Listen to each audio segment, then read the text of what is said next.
সাম্প্রতিক সময়ে ইসরায়েলে হামলা চালিয়ে ইসরায়েলের গর্বের প্রতীক ও তাদের রক্ষা কবচ হিসেবে পরিচিত আয়রন ডোম ধ্বংসের দাবি করেছে হিজবুল্লাহ। লেবানন ভিত্তিক গোষ্ঠীটির দাবি, একটি গাইডেড মিসাইল দিয়ে ইসরায়েলের আকাশ প্রতিরক্ষা ব্যবস্থা আয়রন ডোমের একটি লঞ্চার ধ্বংস করেছে তারা। ইসরায়েলের গর্বের আয়রন ডোমের ওপরে এটাই প্রথম সফল হামলা।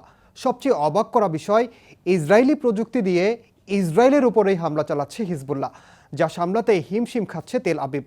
শুধু তাই নয়, হিজবুল্লাহর ভান্ডারে থাকা 1,30,000 রকেট ও ক্ষেপণাস্ত্র নিয়েও উদ্বিগ্ন তারা। সামরিক বিশ্লেষকরা বলছেন, হিজবুল্লাহর এই হামলা বড়সড় কিছুর ইঙ্গিত দিচ্ছে। আর তা হলো হিজবুল্লাহর ভান্ডারে থাকা নতুন নতুন অত্যাধুনিক সব অস্ত্র। অর্থাৎ ক্রমেই আরও শক্তিশালী হয়ে উঠছে লেবাননের এই সশস্ত্র গোষ্ঠীটি। তাহলে কি ইসরায়েলের গর্বের প্রতীক আয়রন ডোম ব্যর্থ? হিজবুল্লাহর প্রতিরোধের কঠোর বার্তাই বা কি? তাই জানাবো এবারের দৃশ্যপটে। সঙ্গে আছি আমি, ওমর ইনাব।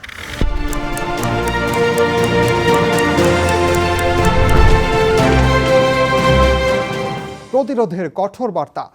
গত বছর ইসরায়েল গাজা যুদ্ধ শুরুর পর গাজার স্বাধীনতাকামী সংগঠন হামাসের প্রতি সংহতি জানিয়ে ইসরায়েলি হামলা জোরদার করে হিজবুল্লাহ।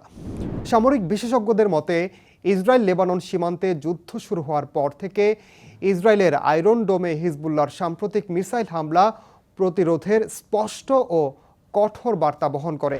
গণমাধ্যম জানায়, লেবানন সীমান্ত থেকে প্রায় 3 কিলোমিটার দূরে রামোত নাফতালিতে আয়রন ডোমের লঞ্চারে আঘাত হানে হিজবুল্লাহর মিসাইল।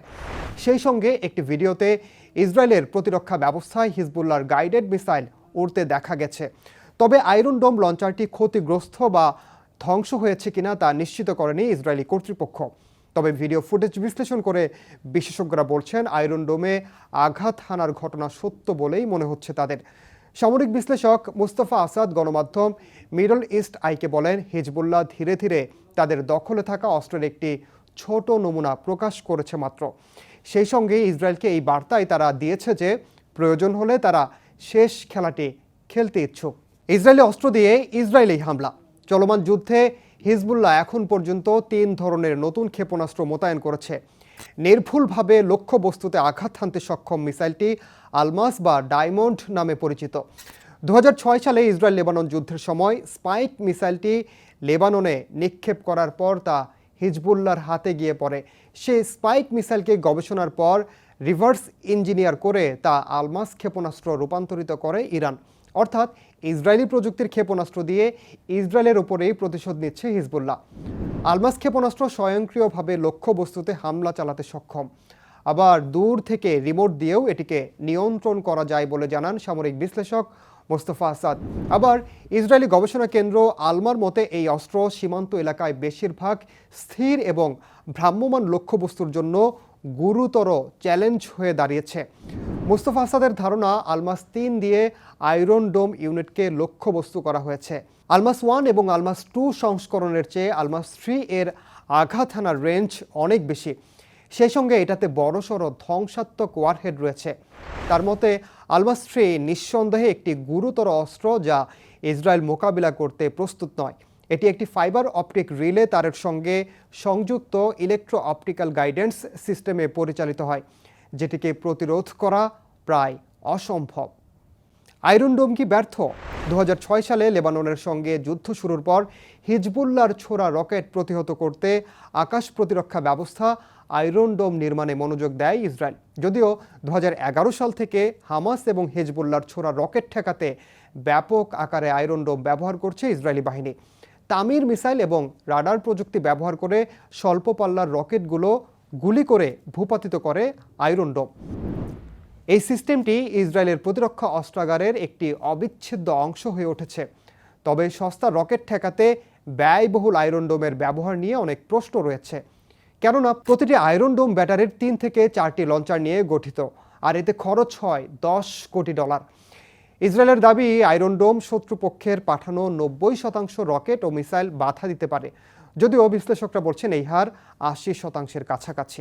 উদ্বেগ বাড়ছে ইসরায়েলের। হিজবুল্লাহর সাম্প্রতিক হামলার পরিসরে এক ধরনের উদ্বেগে আছে ইসরায়েল।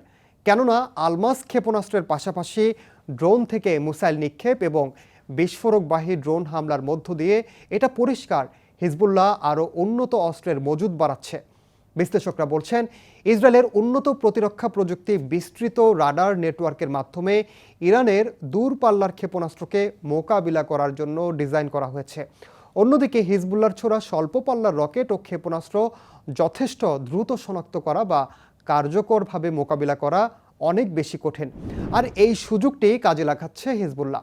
সামরিক বিশ্লেষকদের মতে হিজবুল্লাহ এবং ইরান ইসরায়েলকে সবচেয়ে স্পষ্ট প্রতিরোধ বার্তা পাঠাচ্ছে।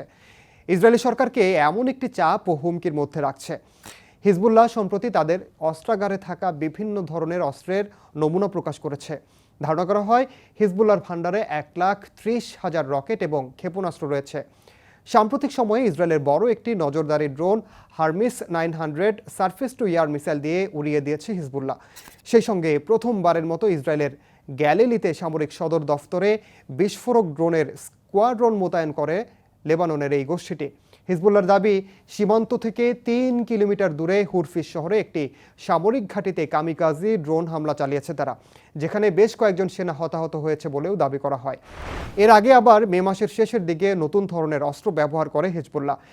ইসরায়েলের উত্তরাঞ্চলীয় মেতুলা শহরে সামরিক ঘাঁটিতে দুটি S-5 রকেট সজ্জিত সশস্ত্র আক্রমণকারী ড্রোন মোতায়েন করে তারা। বিশ্লেষকরা বলছেন, আগে যে কোনো অস্ত্রের মোকাবিলা করতে পারলেও বর্তমানে হিজবুল্লাহ যে ড্রোন এবং গাইডেড ক্ষেপণাস্ত্রের মতো উন্নতি প্রযুক্তি নিয়ে দাঁড়িয়ে আছে তা দেখে খোদ ইসরায়েলি বিশ্লেষকরাই বিস্মিত।